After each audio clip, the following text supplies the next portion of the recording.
my Bill 5000 Nation. How's everyone doing today? Hopefully, everyone's having a great day. If not, I hope it gets better from here.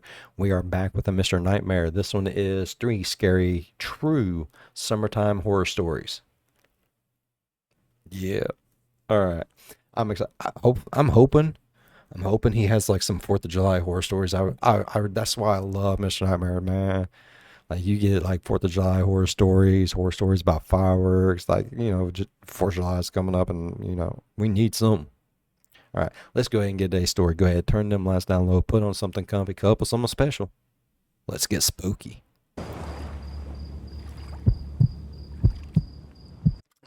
And before we do get completely into today's story, if you haven't already, go check out the Discord. There's a member section, yes, it's only $3.99, but there is the regular Discord in there as well. You can get in there, watch the videos that I put up on YouTube if you're not a big YouTube person, or you just want to do something different. And sometimes, we get in deep conversations on here while the premiere's going over in the live chat, because I do not do lives because I have really, really shitty internet. But sometimes our conversation is not over, the video's over, and we still want to talk about stuff. We can go over onto the Discord, continue the conversation in chat in the discussion area. There's a place for pictures because a lot of y'all have been sending me pictures of like the places where you live, like, beautiful places around where you live and stuff, and I really love that. So there's a picture for places, because y'all know, if y'all watch this channel, you know how much I love like landscapes, sceneries. I love beautiful nature, you know what I mean? So there's a place for pictures. If you guys want to send pictures, I really hope you do. I would love to see where, some of the beautiful areas around where you guys live. I live in Ohio. There's not a whole lot, and the ones that are here I've seen a billion times, and it's whatever, There's the Bill 5000 Reacts part that has the videos. I'm looking over there because I keep my Discord up right there at all times. It's always up at all times. But the Bill 5000 Reacts is where the videos that's on YouTube are, in case you're not a big YouTube person. You have requests. Now, what I want to do is I want to do videos on there for members and stuff that I don't do on here. So get over there, put in some requests for some videos. That way I know what you guys want to see over there. Because some of y'all request like, short for me to react to shorts and stuff, and it's a little difficult for me to react to shorts because in order to do shorts, one of the things is it needs to be your content, and I react to other people's content. So I wouldn't really be able to do shorts, but I can react to shorter videos and post it up on the Discord. So, whatever you guys want to see, I would like to try to do at least 2 or 3 videos as well on Discord, as I, this 7 videos I do for YouTube a week. I like to stay busy. I want you all to help me stay busy. Go over, check out the Discord. Link is on the YouTube page. I would say in the description, but every time I put it in the description, it fucks up and it won't let you into the Discord. I don't know why, but whatever. Now let's get into today's story. More hard. Summer is the greatest season by a long shot. That's a hill I'll die on any day. My love. I like summer. I love summer. Don't get me wrong. I'm a fall and winter person. I always have been, always will be. I love the beauty of snow, how it makes everything look pristine and sparkly. I love snow. That's why I want to move to Minnesota, bro. For the summer doesn't. They get snow. They didn't this year. They didn't get it over this winter, but they normally have snow. You get that lake effect snow and all kinds of other shit. Oh my God. I love snow. Only thing I get in Ohio is ice. Revolve around partying or drinking, as you may expect, but nature. Warmer weather and the outdoors are inseparable in my opinion, and I guarantee you that when the heat rolls through, I spend more hours outside than inside. It was a warm night in mid-June a few summers ago when this happened. I was 17 or 18 at the time. For context, there's a massive nature preserve near my house. When I say massive, I mean it. It's close to 1,000 acres in size. To this day, there are still parts of it that I'm positive I haven't explored. 2 of my friends and I agreed to spend a night camping in those woods. Technically, camping there was strictly forbidden and borderline illegal, but we figured that there was no chance someone would catch us in this dense forest. We just have to trek as deeply as possible. Chuck was the camping fanatic of the group. I'm telling you, this kid loved cosplaying as a Boy Scout and probably knew close to 100 different knots. Our other friend Damn. Jackson always supplied the drinks. If we were sober, he Love was it. unhappy. That's Love it. just how things went when Jackson was involved. I like I Jackson remember the already. feeling of the gentle summer breeze blowing through my hair as the three of us packed up Jackson's car. The weather was ideal, not too cold, not too hot. A few beers later, the three of us found ourselves lugging camping equipment through the woods at like 11:30. I can't lie, I was feeling the alcohol start to hit me as we marched along. Chuck always carried this industrial-grade flashlight with him, so the darkness of the forest wasn't much of an issue. As much as I enjoyed the outdoors, though, traversing through thick woods at this hour was a bit creepy, It even is. with Chuck's flashlight on Can't see hand. shit. After close to half an hour of straight walking, Trees are the too three of us thick. found ourselves in a small, flat clearing that was an ideal spot to set up camp. We pitched our tent as per Chuck's instruction and set our chairs up. The fire was the next step. Chuck once again took the lead on this, and after a few more minutes, we had a pretty decent fire going. Jackson reached into his bag and tossed me another drink. He then grabbed his JBL speaker and started playing some music. Jackson. JBL The speaker. vibe was perfect, and we must have been talking and drinking the for drinks. a good 2 hours. That's my We dude. were all pretty drunk at that point, and I could tell the other guys were just about ready to pack it up for the night. Jackson turned the music down and Oh, no, started don't drink collecting much discarded anymore, beer though. cans. Just then, a deafening whistle pierced the silence. I nearly jumped out of my seat, going from drunken haze to high alert in a matter of seconds. I don't know how to describe it. The whistle was abnormally loud, but still sounded distant. Jackson One of them quickly old shut the country speaker boys that off. can like do the.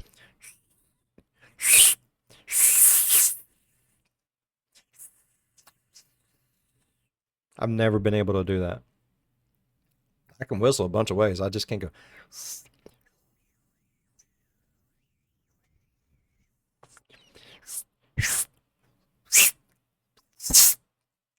Just sounds like a tire going flat. And the three of us sat in silence as we exchanged concerned looks. I could feel my heartbeat pounding through my chest. We sat there, frozen in place for what seemed like forever, listening intently to our surroundings. But there was nothing. It almost seemed quieter now than it had when we first got there. No sticks Like breaking or eerily nothing. quiet. Not even the normal wood sounds you come to anticipate. I Crickets. used that time to play my memory of the whistle back in my That head. ambient noise. It definitely wasn't an animal's noise. The best way I can describe it is a standard whistle you'd hear at a ballpark. Chuck finally broke the silence, quietly urging us to pack up and leave. Jackson and I disagreed with that plan, though. We might risk Can't do it. encountering whoever made the noise, which I was beyond terrified of. It was past 3 a.m. at this point. An encounter this late would only mean trouble. Chuck hypothesized that whoever made that noise was probably aware of our presence, which was a chilling thought. Yeah, because you got I fired. didn't know what to do. On one hand, staying put violated every survival instinct I had. Packing up and leaving at this hour didn't seem like a much But when you in thick woods like that, running can fuck you over more than staying put. better option Get lost out there, you're dead. either, though. We finally agreed to wait it out. I went to put the fire out, but Chuck cautioned me against it, saying that a fire would repel any dangerous animals. Only then did the true gravity of the situation smack me in the face. You would We think were that. literally but miles away from any civilization. It was 3 a.m. Not There was an always. unknown entity somewhere in the darkness. Another 10 minutes or so passed, and we had resumed talking, but at a much lower volume with no music. I don't think any of us felt safe going to sleep just yet, though. And then, out of the corner of my eye, I saw it. Something small flew over the darkness of Jackson's shoulder and landed directly in the fire. It was a firecracker. I screamed bloody murder as it started sparkling in the fire, and Chuck cursed as he sprung up out of his chair and bolted into the darkness.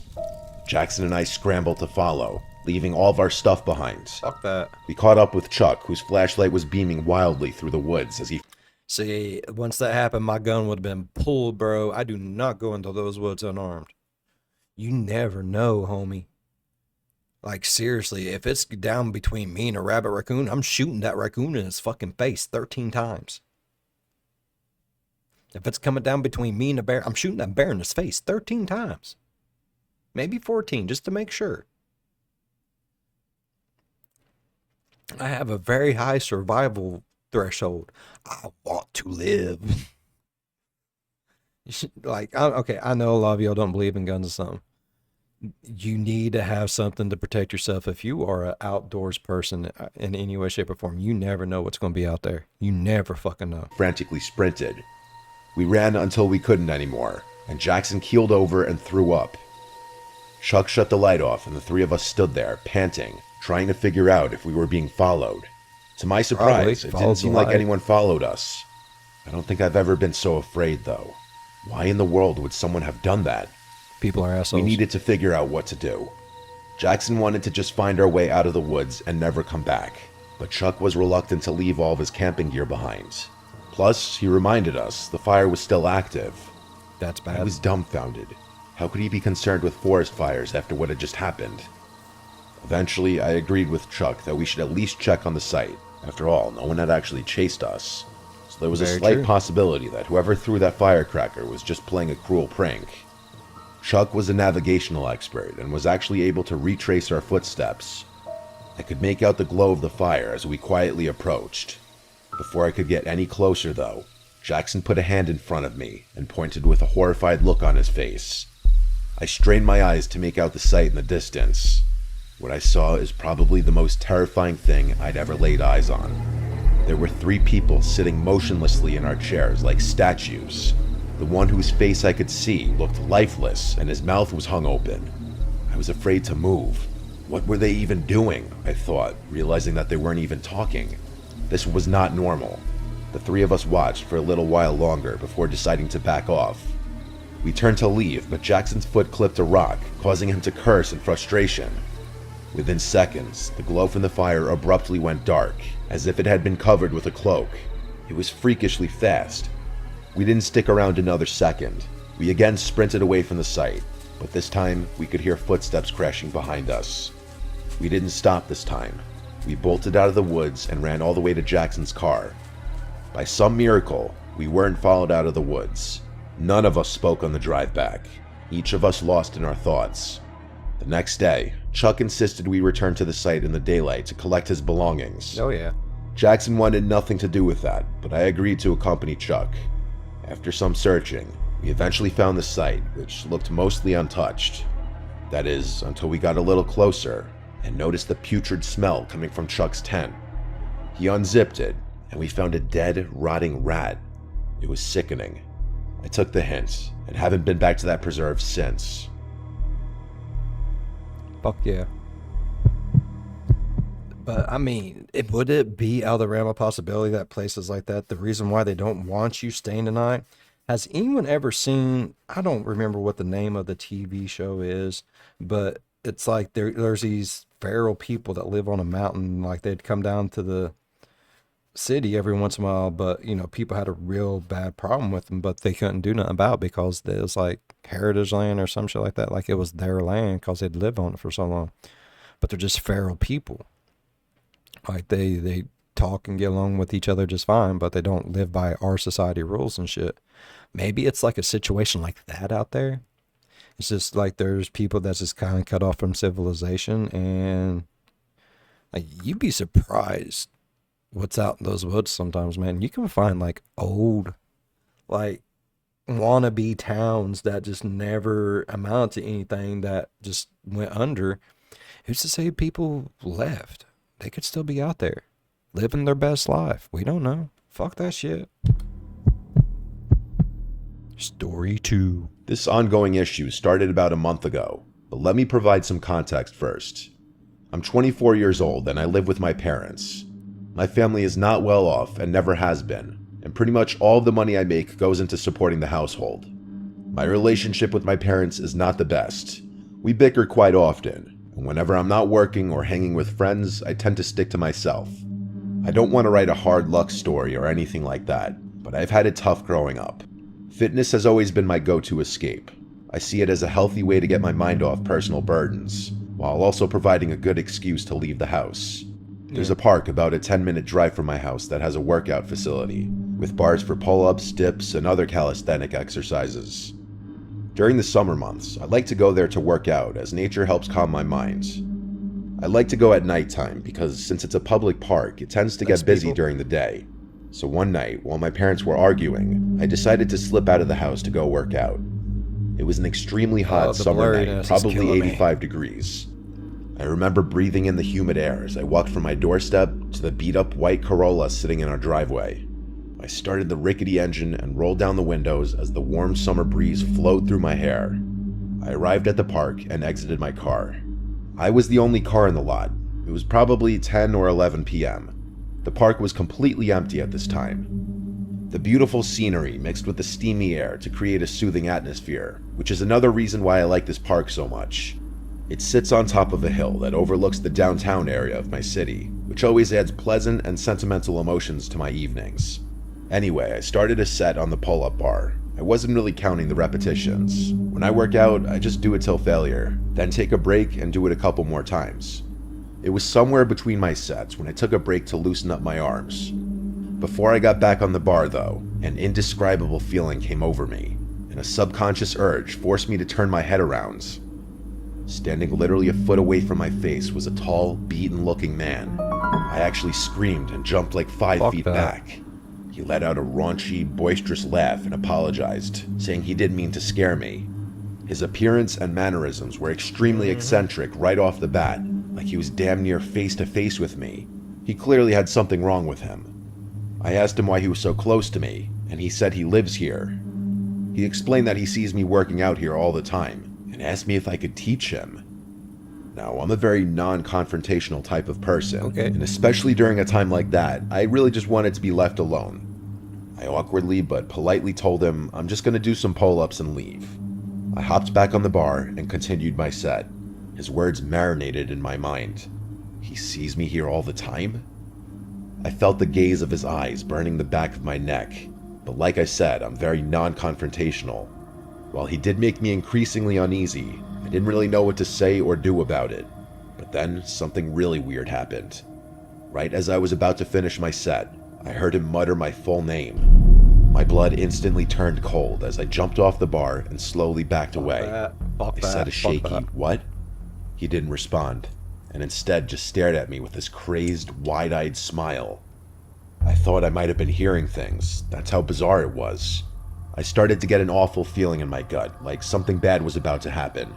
Without another word, I decided to quickly walk back to my car and leave. I felt that man staring at me while I retreated, and thankfully he didn't follow me.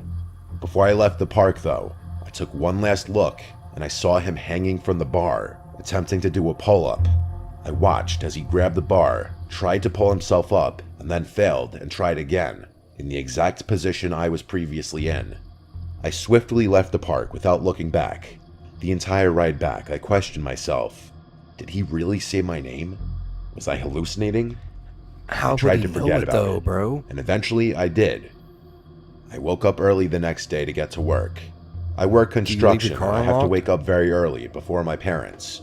So I was the first one to notice the unmarked envelope sitting at my front door. It was addressed to me. I picked it up and figured I'd read whatever was inside whenever I had the chance. It was another sweltering hot summer day, and I took my lunch break early to cool down. I sat in my car while eating my pre-made sandwich and decided to open the envelope. I didn't really know what to expect, but never in a million years did I think I'd find 10 printed photos of me. They were all unknowingly taken. One was of me in my car, one was of me at work, one was of me exercising at the park. I instantly remembered that creepy man from the night before and started to feel uncontrollably nauseous. I Yeah. stared in disbelief as I flipped through the puke. rest of them. One was of my house, and the worst of all was a photo of me sleeping, taken from outside my window. I nearly choked on my food as tears rolled down my cheeks. I felt unsafe. I told my boss a serious issue popped up and I left work right away. He wasn't happy with me, but I didn't care. I took a picture of the photos and drove directly to the police station. I gave the police the photos and explained my encounter at the park. I described the man to them, and they said they would look into it. I told my parents about it too, and for the first time in a long time, I actually got some sympathy out of them. More things started happening though. A couple nights later, at like 3 a.m., I awoke to knocks at the door. I didn't open it, assuming the worst. One day, I found a sticky note pasted to my car window with a heart drawn in Sharpie. I went back to the police to report this, and they said they would open up a stalker investigation. I haven't heard back from them yet. I figured it's hard to build a case without having concrete evidence. Yeah. This happened about a month ago, and I've been on high alert ever since. My parents are looking for a new home, which is already tough given our financial situation. I'll update if anything further happens, but until then, I'll continue to sleep with one eye open. Fuck that, man. Don't stalk people, bro. No. Just don't. This happened to me last summer when I was 22. Makes you feel unsafe I in wasn't your a own very skin. outgoing kid at the time. If I ever did anything social, it was because my degenerate friends had somehow dragged me out of the house. This was one of those times. Degenerate friends, man. Well, it was supposed to be. My friend Philip invited me to a house party at like 8 p.m. It was pretty spontaneous, but I had nothing going on, so I reluctantly agreed to go with him. I knew he was going to give me crap if I refused. I can't even lie though, the idea of a party, even with strangers, sounded more appealing than being alone. Philip was a few towns over from me, so it made more sense for us to drive separately instead of going together. He gave me the Addy and I was on my way. The literal second I pulled onto the street, Philip bailed at the last minute. Rightfully so, I was super frustrated. How could he bail on me like this? There I was, feeling like a complete idiot outside a stranger's house.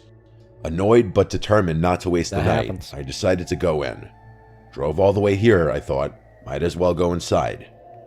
I walked up the front steps and knocked on the door. The host, Randy, greeted me warmly. He was instantly likable, charismatic, and friendly without being a douchebag. I wouldn't trust He introduced me around, and things were actually less awkward than I had anticipated. People were really friendly to me despite not knowing who I was. There were even a few girls I had my eyes on. I decided to enjoy the party and hit the booze. Hard. It was getting pretty late, but the party was still raging. Admittedly, I might have overdone it with the drinking. At one point, I was so nauseous and dizzy that I needed a break. It must have been close to 2 a.m. at that point. I went upstairs to look for a bathroom, but they were all occupied. The house was deceptively big. Granted, it was probably the alcohol, but I was literally getting lost, stumbling through the maze of hallways up there. After making it to the top floor, I found a door leading to what seemed like an attic or storage room. Desperate for privacy, I figured it was as good a place as any to pull myself together. I groped around blindly for the light switch, but there was none. This was definitely an attic or something, as there was also dust everywhere. There was a window in the far corner which I opened, allowing the cool night breeze to wash over me. There was a solid minute there where I was seriously considering throwing up onto the roof. The breeze somewhat cured my nausea though, so I just kept my head hung out of the window. It was dark outside, and the quiet was a refreshing contrast to the boisterous chaos downstairs. Sometimes all you need to restore your state of mind is a gentle breeze and some peace and quiet. It's true. Just as I was about to close the window and head back, I heard a faint noise. Footsteps on the roof shingles. That didn't make any sense though. Was I going crazy? Curious, I climbed out onto the roof. In all honesty, there was probably a 0% chance I would have done that if I had been sober. Right. I slowly stood up and looked around. In the moonlight, But it's fine. It's fine. You're drunk. You won't get hurt. God loves drunks. That's what I was told. I don't know. I saw something terrifying. There were two masked figures with bags emerging from another window. It dawned on me. Randy's house was being robbed. Oh, shit. I started panicking. Should I shout? Confront them? Then a more pressing question hit me. What if they were armed? In my clumsy state of disbelief, I slipped and scuffed one of the shingles pretty loudly. One of the burglars heard it and jolted his head in my direction. Our eyes briefly met, and I froze. He nudged his partner, and the two of them quickly started making their way across the roof. Adrenaline surged through me. I couldn't let them get away. Randy had been so welcoming, and I felt a surge of loyalty. I decided to act. Fair. I quietly followed the burglars across the roof, keeping a safe distance. They headed towards a sloping part of the roof for an easier escape. As they climbed down, I pulled out my phone to dial 911, but fumbled in my drunken state, dropping it. The phone clattered loudly and the burglars turned sharply. "Who's there?" one of them hissed. Heart pounding, I ducked and scanned my surroundings, spotting a loose roof shingle. Without thinking, I grabbed it and hurled it towards them. It missed, but the noise startled them, causing one to lose his footing. He tumbled down the roof, crashing into the gutter before falling to the ground. The other burglar, now panicked, leaped to a neighboring tree and scrambled down. I rushed to the edge of the roof and saw the fallen burglar, groaning on the ground. I needed to alert everyone. As I turned to head back, I heard sirens. Someone else must have called the cops. I stumbled back into the attic room and made my way downstairs, trying to appear calm. The party was still in full swing, oblivious to the drama outside. I found Randy laughing and chatting with guests. "Randy, you need to call the police. There's been a robbery. I saw the burglars on the roof," I said. Randy's face turned from amusement to shock. "Are you serious?" he said. As he hurried to make the call, I explained what happened. The party mood shifted from celebration to concern. Apparently, one of Randy's neighbors had coincidentally already called the police to file a noise complaint, which was an incredibly ironic turn of good fortune. Yeah. When they arrived, I recounted my story, leading them to the injured burglar. The man was arrested, but his partner had fled. The party ended abruptly. People started scattering and the lights got flipped on. I tried my best to act sober, but even after all that happened, I was still stumbling a bit. Randy thanked me profusely, still in disbelief. Okay. As for me, I was just glad I could help, despite the bizarre and terrifying circumstances. Looking back, I still can't really explain why the burglars would have chosen a house having a party to rob, but maybe they had prior knowledge of the house and knew no one would be upstairs. I figured that would be the end of the story, but fast forward a few months, I've got quite the update. I was playing video games at Philip's house one night when he got a call from Randy, who invited us over for a few beers. Up until that point, I hadn't actually realized the two of them were that close. The first thing I noticed when I pulled up to Randy's house was the front door and every window in sight were completely different. Was I not remembering his house right? I could have sworn the windows and the front door had been white, but they were all gray and much more heavy-duty looking. Randy waved us in and we went down to his basement. We cracked a few beers and started playing a game of pool. To my surprise, he actually recognized me from the party and thanked me again for my trouble. What he told us was actually crazy though. Apparently, the burglar the police caught that night refused to snitch on his partner and was currently serving a lengthy prison sentence. The police hadn't been able to get any leads into catching the other guy though. Randy told us that not even a week after the incident happened, his family started receiving threatening letters from an unknown sender, some of which included pictures of Randy and his family members. Obviously, they reported these occurrences, but the police had no real leads. A month after that, Randy's mom noticed a suspicious vehicle circling the house at like 1 a.m. And a few days later, Randy's dad claimed that things in their backyard had been gone through and moved around. In response, Randy's dad upped their home security a degree and even went as far as to replace and reinforce all their doors and windows. I was shocked. This was still an ongoing issue for Randy, and I had no idea how serious a situation like this could get. Summer's fast approaching, and I'm sure I'll have another update when I see Randy again. That's crazy, man. All right, Mr. Nightmare, man. I'm telling you, I love it. Creepy as shit. All right, I really enjoyed today's 3 stories. If you all enjoyed today's stories, please go down there, leave a thumbs up. It really helps the channel grow. While you're down there going over, slap the subscribe button, become part of the Bill for 1000 Nation. We do some crazy stuff here. If you want to know when that crazy stuff happens, ding that bell. It might work for you, it might not, probably won't. But if it do, if it do, jump in on one of my premieres, get over in the live chat and be like, "Hey, Bill, you know, I haven't been so scared to where I've pissed all over myself in a long time." And then I got dinged.